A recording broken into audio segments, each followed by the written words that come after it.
Hello বন্ধুরা, সবাই কেমন আছো? আমি ভালো আছি, তোমরা সবাই নিশ্চয়ই ভালো আছো। আমি প্রত্যেক মায়ের উদ্দেশ্যে একটা কথা বলতে চাই।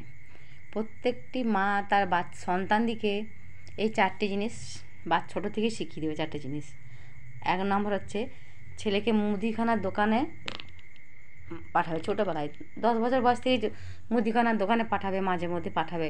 তাতে সেই দোকানের জিনিসের দাম, কী কী সংসারে লাগে, রান্না বান্না করতে কী কী জিনিস লাগে, সেটা তার সঙ্গে তার পরিচয় হয়ে যাবে যে এই জিনিসটা লাগে, এই জিনিসটা, এইটার দাম, পরিচিত হবে জিনিসগুলো, যে এইটা রান্না করতে এই জিনিসগুলো লাগে, তার পরিচিত হবে। 1 নম্বর। 2 নম্বর হচ্ছে, তাকে রান্নাঘরে সাহায্য করা, মানে রান্না শেখাবে, ছোটোখাটো রান্না। তাকে মানে রান্নাঘরে তোমাকে সাহায্য করতে তাকে নিয়ে যাবে 10 বছর হলে। যেমন ডিম সিদ্ধ, চা করা, অমলেট করা, এগুলো শিখবে। এগুলো শিখলেই মানে তার রান্নাঘরে ইন্টারেস্টটা জাগবে, যে যেতে হবে মাঝে মধ্যে। গেলে সেগুলো সে পরবর্তীকালে সে যখন বড় হবে, তখন সে একজন ভালো বাবা, ভালো স্বামী, ভালো স্ত্রী বা ভালো মা তৈরি হতে পারবে। তাকে রান্নাঘরের সঙ্গে একটু পরিচিত করাবে। 3 নম্বর হচ্ছে, তাকে তার নিজের ঘর দৌড়গুলো মানে নিজের ঘরটা বাগিয়ে গুছিয়ে রাখা করাবে। নিজের বইপত্র গুছিয়ে, জামা কাপড় গুছিয়ে, এগুলো গুছিয়ে রাখা শেখাবে।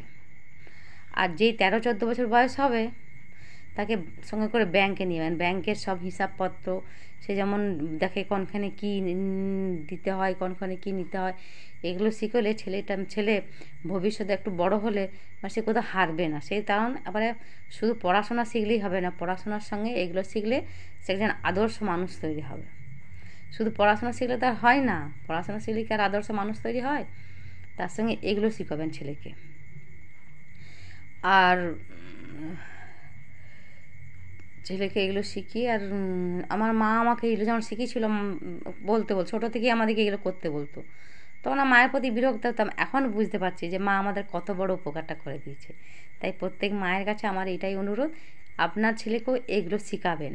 দেখবেন ছেলে বড় হয়ে আপনাকে বাহবাই দেবে, কোনো খারাপ কিছু বলবে না। রাখছি। আমার দরকার হলে আমার চ্যানেলটি সাবস্ক্রাইব করে দেবেন।